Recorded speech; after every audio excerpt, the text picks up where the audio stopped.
Joining me right now, Idaho Congressman Russ. Good to see you, Congressman. Trish, thank you. It's great to be here, and it's great to come to you from Idaho, where there's still a little bit of sanity. Yeah, tell me about that sanity, because I'm here in New York City, where they don't have a ton. Well, there's definitely a coup underway, and you talked about a hostile takeover. I come from the corporate world, and shareholders want results, and right now Congress is just not delivering them. There's not been one thing that the Democrat majority has delivered in this Congress. But the president has, but we're not talking about it. Just in the last month, I think it's 168,000 new jobs and lowest unemployment since 1969. We took a very, very, very bad man out in the last 2-3 weeks. And we took the number 2 out as well. We're not talking about that.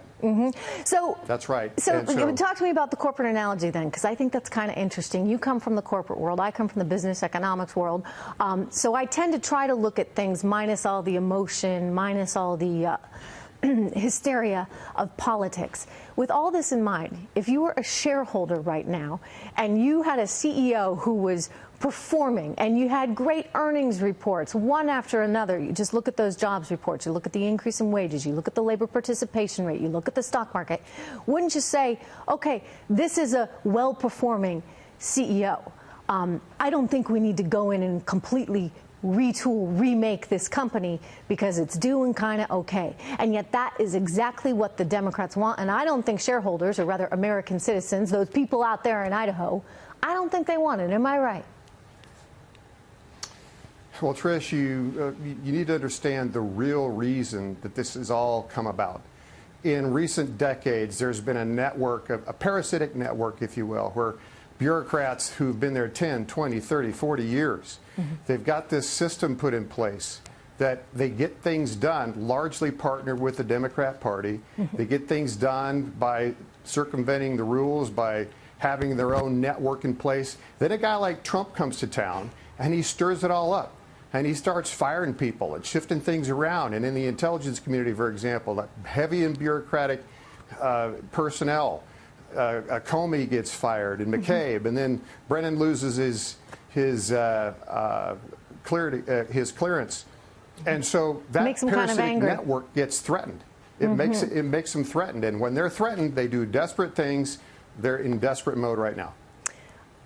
Were they planning it all along? I mean, I think they were. I look at those tweets from the guy who's now representing the whistleblower, this lawyer, Mark Zaid, and it's very clear he had no use for the president. He was wishing this on, and it's almost as though they just kept trying things, as you saw in that in that video montage that we played. I mean, they had their intentions all along, and they just kept ratcheting it up. I mean, first they just didn't like the guy. Then it was the Russians stole the election because he was a Manchurian candidate, and the Mueller report was supposed to prove all that. That didn't happen. You had the Kavanaugh disaster with them attacking him so regularly, and now here we are today with impeachment to nowhere hearings, because, by the way, it's not going to see the light of day in the Senate. What's the point? Well, that's right. And the bottom line is that the Democrat Party and a lot of those bureaucrats I talked about never wanted to accept the 2016 election. And so they're taking just desperate steps to try to reverse it. But those shareholders, to make that analogy again, that's right, those shareholders, again, they are they're the American voter. They made a decision in 2016, and you know what? They could make the decision again in less than 1 year. In less than 1 year from right now, this could be decided by the voters of America. Well, but the Democrat Party does not have a candidate. That is how we run a country. The voters decide. Congressman Fulcher, good to see you. Thank you so much. Good to see you tonight.